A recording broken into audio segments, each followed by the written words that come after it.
Hi, folks, and welcome to another edition of Communication U. Today's special guest is Eric Worre. Eric is widely considered the world's leading network marketing trainer. He's built sales organizations totaling more than 500,000 distributors in 60 countries. His book, Go Pro: 7 Steps to Becoming a Network Professional, has sold more than 1.5 million copies. Eric, welcome to Communication U. Our class is now in session. It's my pleasure to be here, sir. What is network marketing? Network marketing, it is a distribution model for companies who have products that they want to sell and they don't want to go through traditional distribution. They set up a network of independent distributors who are going to take a good product and move it to the marketplace using word-of-mouth advertising. That's as simple as I can make it. How did you get into it? I got into it because, frankly, I had 18 jobs by the time I was 22 years old. I didn't have a lot of talent or education. I didn't go to college. I started a family and I needed cash flow, and a friend of mine that I respected, who was a millionaire, said, you should maybe check this out. I think I would have a way for us to make some extra money. And I started back in 1988 and began a career that continued to this day. How big is this industry? It's about almost $200 billion a year in revenue. All the companies included, $200 billion a year in revenue. The commissions paid out to the sales reps and the distributors that are helping those companies distribute their products. They get paid about $200 million a day worldwide. Okay. Some of these companies are like Amway, right? Yep. Mm-hmm. And I guess Avon calling. Sure. People consider that a pyramid. Yeah. Is it a pyramid? Because they say it's not the product, it's the distributor. Yeah, some people think it's too good to be true. And frankly, if I'm honest, that part of that reputation is earned. And I'll tell you why. The average rep out there just can't help themselves. They're so excited about the opportunity that they have. They embellish. They exaggerate like crazy. They go nuts. They say that it's easy when it's not easy. It's an entrepreneurial venture. Entrepreneurship is tough. They say it's going to be fast. They say the product sells itself. And if all those things were true, the companies wouldn't need the distributors. And then they exaggerate on the product too. They say the product cures this and it's magical that and it sells itself, all that nonsense. And because of that, it sets this crazy expectation in the average person's mind that sounds way too good to be true. And when they get involved, they try it, it doesn't live up to the expectation. They go, I guess this thing is just whatever. So they get carried away. They get carried away. But if your job is to hire more distributors, mm-hmm. aren't you more interested in the distributor than the soap? No, I mean, here's the thing. Ultimately, the only way anybody gets paid is to move product. They got to move product through that distribution system, right? Now, the second thing that helps is when you grow a network of people doing the same thing, you sell product, you make a high commission. You build a team of people selling the products, you make a lower commission, but on a larger group of people, okay? So the larger group of people does give you leverage, but nothing happens. Nobody gets paid for the act of recruiting a team. They only get paid when the product moves to a consumer. But if I have 1,000 distributors, mm-hmm. I don't have to sell anything. Well, you need to lead by example if you want to lead those people, right? So you're going to need to sell something. Network marketing really is a lot of people doing a little bit. You know, people making a few extra dollars, and for those with big dreams and big ambitions to kind of amp it up. Why do companies choose to go that route? In other words, why didn't Amway just make products and put them in stores? I think it's so efficient. This method of operation, this method of distribution is so efficient and compared. Think about what's online today. All the different voices, people who are pounding on you in every direction to try to get your attention, try to get your eyeballs, try to have you watch their show or listen to whatever it is they're going to say. And everybody's tuning it out. It's so fragmented today, nobody's listening. But word of mouth advertising is more powerful than ever. If I say to you, hey, there's something that I tried and it really worked for me, that's going to work Absolutely. 1,000 times better than 50 ads on the internet. Why do people join these companies? What is the attraction? I think, Larry, people are ready today more than any other time in history to be their own boss. Technology is wiping out jobs. Technology is wiping out industries. The human value is going down and down and down as technology goes up and up and up. And people are saying, I don't want to fit in some other system anymore. I want to be my own boss, but they don't know how to do it. Do they have a good product? Do they have enough money? Do they have the expertise in order to be able to do it? But if there was a way for a person to start their own business without a lot of risk, and they could flex that entrepreneurial muscle, see if they have the chops, they're interested. So it's making a big difference. People are taking that step. Are you fighting the Amazons of the world, or are you on a parallel line? Well, Amazon is a unique, as you know, they're taking over the world, right? There's these few companies that are absolutely changing distribution. But what they don't have is word of mouth advertising. They don't have a network of passionate people who believe in the product, sharing it with other people.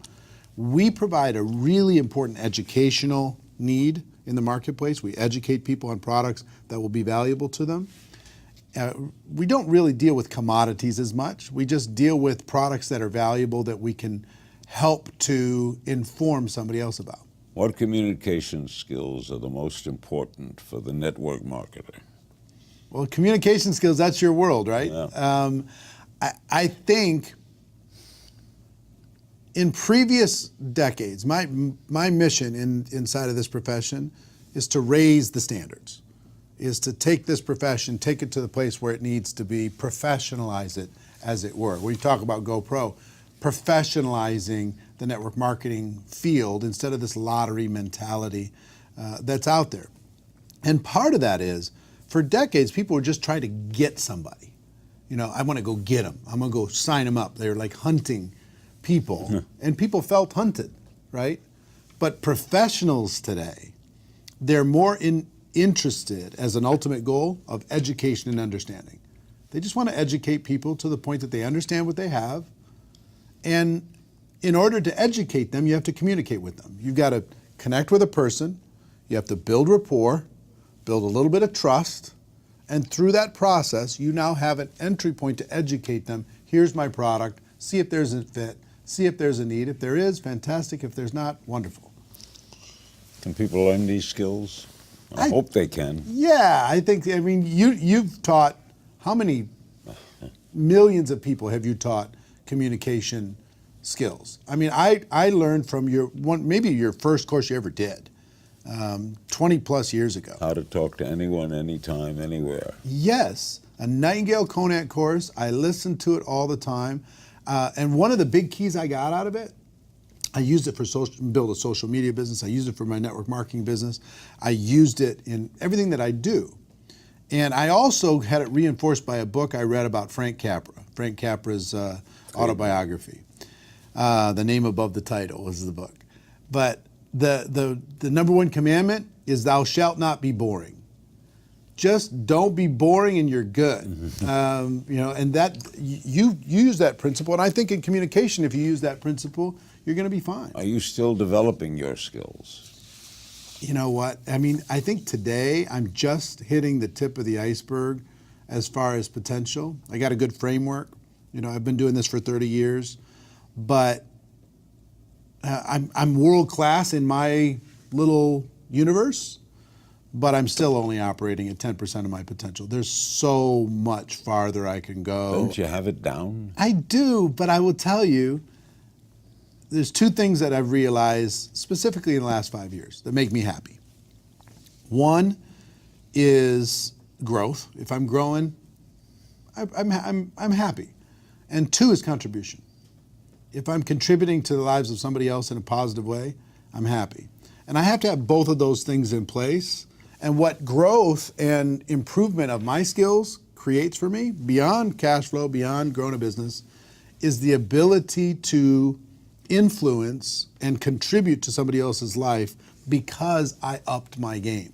because I upped my abilities, my ability to communicate. You wrote this book, Go Pro, 7 Steps to Becoming a Network Marketing Professional.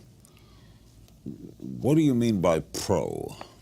Well, As opposed to amateur? yeah, we talk about posers, we talk about amateurs, and inside of network marketing for decades, it was filled with pros and amateurs, people trying to get something for nothing, people crossing their fingers and getting involved like a lottery. What I tell them is, look, if you're gonna do this, just decide to be a professional.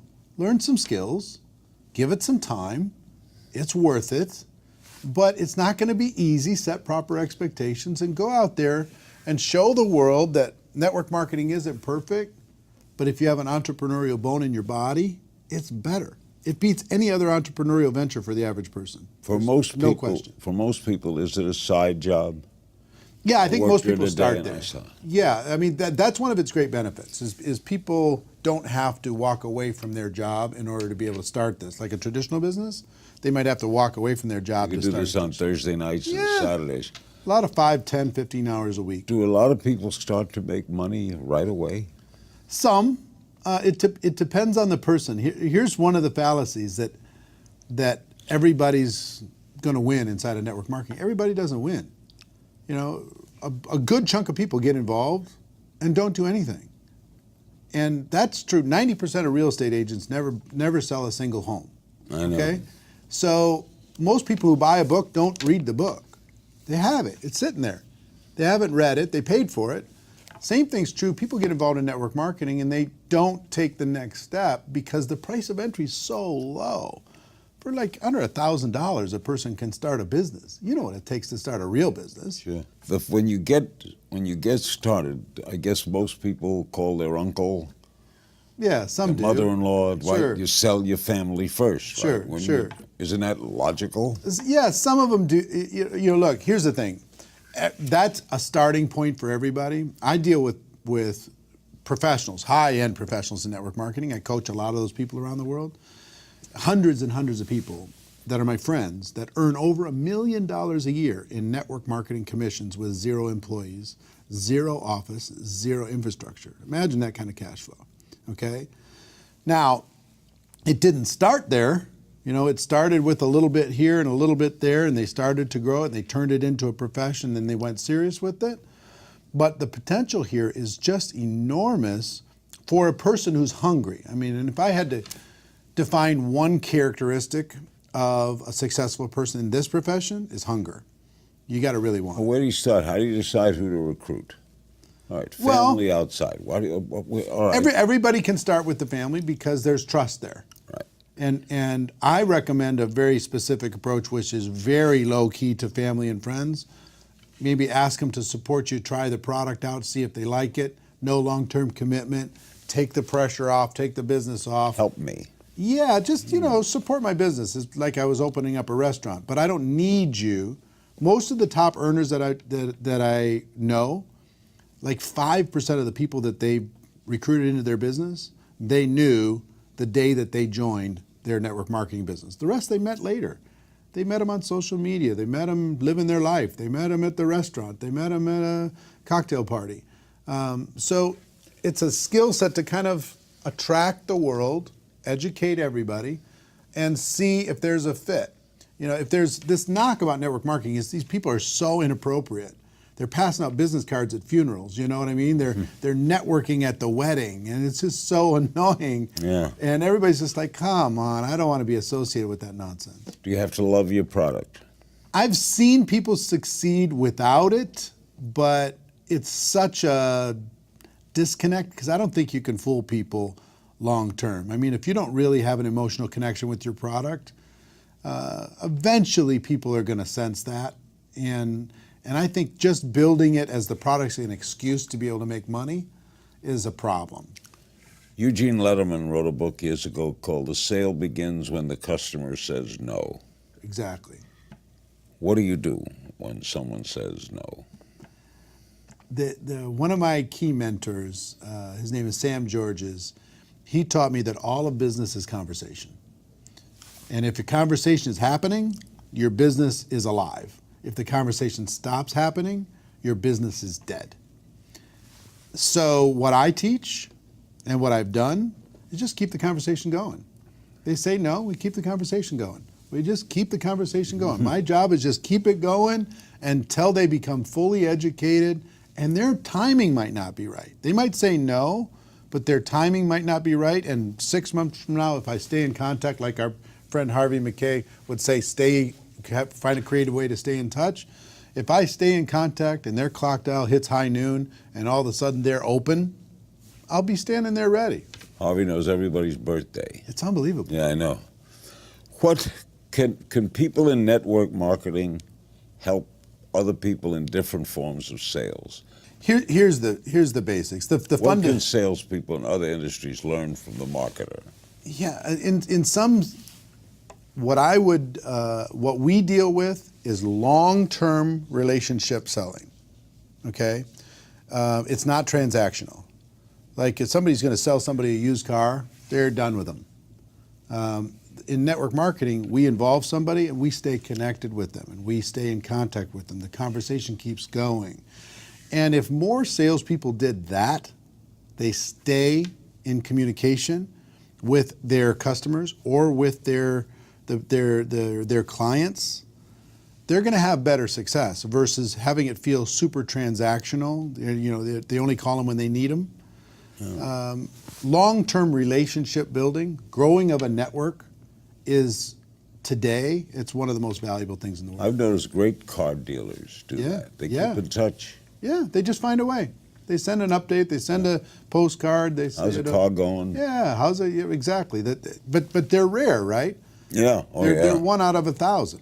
How has social media affected your industry? It's really, I will tell you, I was skeptical of it because for 10 years, I've been using social media to expand my reach for 10 years. You have a big online business. Yeah, since 2009. And in the early days, everybody who had a product or an opportunity, they were spamming the world. They were just posting obnoxious links and sending unrequested messages and friending people up and just being obnoxious. But in recent years, last 3 or 4 years, people have really cracked the code. They've learned how to be professional. They've learned how to use the platforms. And I will tell you, it's been a revolution because you can now reach your natural prospect audience at scale with a click of a button. You can find them anywhere in the world. You can, if you're interested in fitness, you can go find every fitness group in the world and go have a conversation with those people and see if your product might have a need for them or might have a solution for them. Or skincare, or essential oils, or travel, or you name it. It doesn't matter. They can find their audience, even if they're living in a tiny little town, they don't know anybody, and all their friends and family said, "Get away from me. I'm not interested." Do companies help their marketers? Yeah, big. To show you how the product is sold, sure. How to display it. The biggest thing that they do, the companies take care of all the products. They take care of the compensation structure, government expansion. They take it around the world. They deal with customer service. They deal with compliance. They deal with all different kinds of things that the entrepreneur normally would have to do, legal, everything else. So all that support's there. Plus, they do events and they provide tools and they provide training, all different kinds of things. The distributor, all they've got to do is sell some product and build a team of other people who are selling some product, and then improve the productivity of that team based upon their leadership. If they're a decent leader, they can get their team to be more productive. And the leaders out there that are growing a network marketing business that can use that platform to create a productive team, companies will pay them unlimited dollars. What's the first thing you sold? First thing I sold, water filters. Water filter. In 1988, these little tiny water filters you put on your sink and you screw them into the faucet. You pull a little plug and it would come out clear water. Yeah. Now that company had to go through radical transformation. Today they're a nutrition company, but they're a huge company and they're expanding around the world. They continue to go today. You do a lot of public speaking. I do. I give advice on public speaking. I'll bet you do. It's the most common fear people have when I know. they get up to speak. I know. And to me, just make it a happening. In other words, if you're nervous, Tell them you're nervous. Yeah. They know you're nervous. Be authentic. Yeah. Be authentic. Why is it hard to be authentic? I don't know. I've found a way. Early on in my career, I was very nervous about speaking. I was very nervous about getting up in front of people. Somebody told me the person with the marker makes the money. The person up on stage, they make all the money in network marketing. So I'm like, okay, if that's the case, I got to get up there. I got to face my fear, got to figure it out. And what I learned is that preparation takes care of everything. If I'm prepared, I'm an introverted person by nature, okay? So if I'm prepared, I'm calm. You don't seem introverted. I know, but I'm a situational extrovert. I was introverted all morning until until I sat in this chair, and then I decided to be an extrovert. So a shy person can be a good networker. There's a lot of introverted people. How many introverted people do you know that are successful? Oh, I know quite a few. Ton, right? They're not some of these natural extroverts. I mean, you think they're an extrovert. They're not. Yeah. Ted They could Turner put it on. is introverted. Yeah. What do most newbies get wrong when they're trying to build a business? What's the biggest mistake people make? They set unrealistic expectations. They'll give it 3 years in a traditional business. But they don't have a boss in network. I understand. But they'll invest 65 grand on average in the United States to start a traditional business. They'll expect it's going to take 3 years to get payback in that traditional business. And in network marketing, if they're not getting results in 30 days, they're like suicidal. You got to give it some time. You got to develop some skills. You got to learn some stuff here and not expect this to be magic beans you drop into the ground and it's going to grow up into heaven. It's going to take some work. Most people get involved, they expect something for nothing, or at least expect to do less work and get more results. Here's what it's going to give you. This profession is going to pay you fairly for what you put into it, but it won't limit how much you can put into it and how much you can get out of it. That's the best case scenario for an entrepreneur. Yeah, it's limitless. It is. It's as much as your imagination. And I will tell everybody all the time, I've been thinking small for 30 years. I get around these people like yourself, people like Harvey McKay, people like Lou Holtz and Richard Branson and Tony Robbins and all these different people are my friends. I realize how small I'm thinking.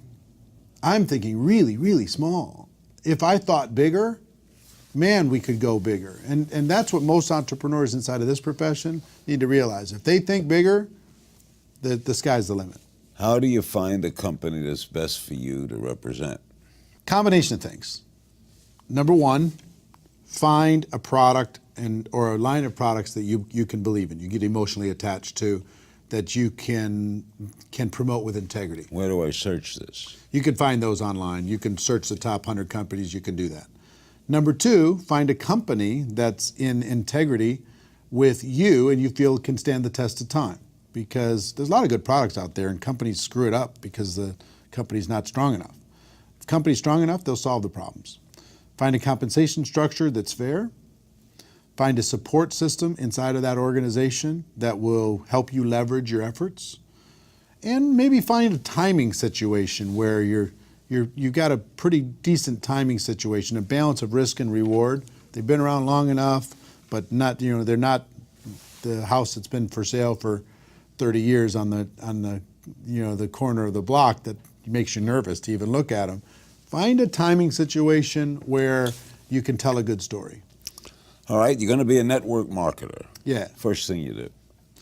First thing you do, in my opinion, is you've got to realize what you got involved with. That's what GoPro did, is it helped people understand that network marketing isn't perfect. It has its challenges, but it's better than any form of entrepreneurship on earth. There is no other form of entrepreneurship for the average person that can beat this. No one can debate me on this subject. No one can beat me on this subject. It is indisputable. It's better. So people need to realize what they're involved in, how powerful it is, how timely it is, how sexy it is today to be an entrepreneur. Then they need to develop some skills. They can't just cross your fingers and hope for the best. You got to develop some new skills inside of network marketing because skills build confidence. Confidence will have you take some more action. More action will give you some more results and you can start moving. Those would be the basic things I would say to an average person to give them the best possible chance to move forward. Just don't be one of these boorish amateurs that crosses their fingers, buys a network marketing glorified lottery ticket, goes and talks to 3 or 4 people, hoping that those people will sign up and do something. They don't have to do anything. If you were starting all over, would you do it the same way? Yeah. I mean, if I was starting over, here's what I would tell you. One is I would get my belief stronger faster. I would believe stronger faster, number one. Number two, I would think bigger. I would not have these small limiting beliefs at the beginning. If I can go back in time and give myself some advice, is to think bigger, kid. You're playing too small. I would move faster and I would be stronger. I'd put my shoulders back, I'd put my chest out, I'd put my chin up, and I would just say, come on, world, let's go. I did a piece of that, but not to the level. You know, I had success, but not to the level that I think I could if I did it again. Great guest. Thanks, man. The book is Go Pro, 7 Steps to Becoming a Network Marketing Professional. Thank you, Mr. King. Eric Worre. That's it for this edition of Communication U. I hope you've enjoyed our time together, and I hope you learned something that you'll apply to your life today. You'll never know when you'll find that single spark of insight that makes the difference for you. See you next time, pal.